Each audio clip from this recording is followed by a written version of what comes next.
الله أكبر.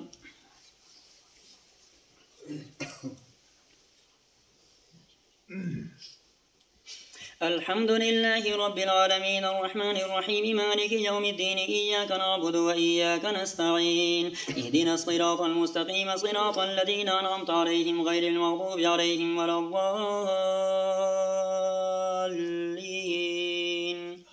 براءة من الله ورسوله إلى الذين عاهدتم من المشركين فسيحوا في الأرض 4 أشهر واعلموا أنكم غير معجز الله وأن الله مخزي الكافرين. وأذان من الله ورسوله إلى الناس يوم الحج الأكبر أن الله بريء من المشركين ورسوله فإن تبتم فهو خير لكم فإن توليتم فاعلموا أنكم غير معجز الله وبشر الذين كفروا بعذاب أليم. إلا الذين عاهدتم من المشركين ثم لم ينقصوكم شيئا ولم يظاهروا عليكم أحدا فأتموا إليهم عهدهم إلى مدتهم إن الله يحب المتقين. فإذا انسلخ الأشهر الحرم فاقتلوا المشركين حيث وجدتموهم وخذوهم واحصروهم واقعدوا لهم كل مرصد فإن تابوا وأقاموا الصلاة وآتوا الزكاة فخلوا سبيلهم إن الله غفور رحيم.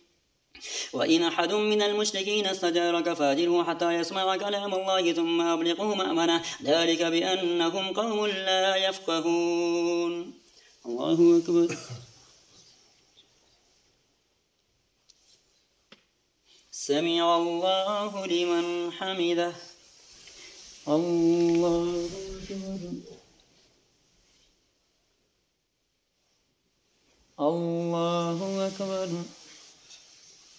الله أكبر.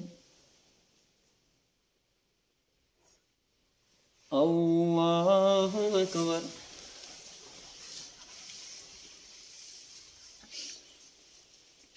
الحمد لله رب العالمين الرحمن الرحيم مالك يوم الدين إياك نعبد وإياك نستعين اهدنا الصراط المستقيم صراط الذين أنعمت عليهم غير المغضوب عليهم ولا الضالين.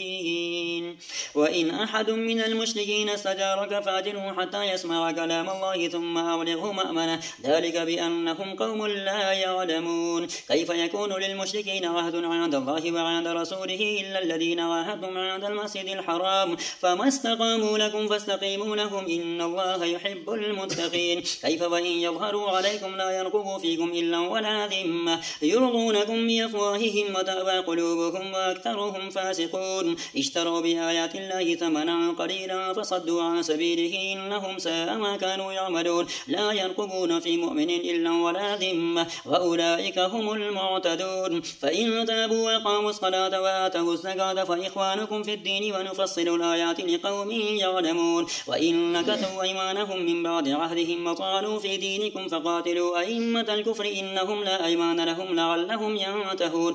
ألا تقاتلون قوما نكثوا أيمانهم وهموا بإخراج الرسول وهم بدأوكم أول مرة أتخشونهم فالله أحق أن تخشوه إن كنتم مؤمنين. قاتلوهم يعذبهم الله بأيديكم ويخزهم وينصركم عليهم ويشفي صدور قوم مؤمنين ويذهب غيظ قلوبهم ويتوب الله على من يشاء والله عليم حكيم. الله أكبر.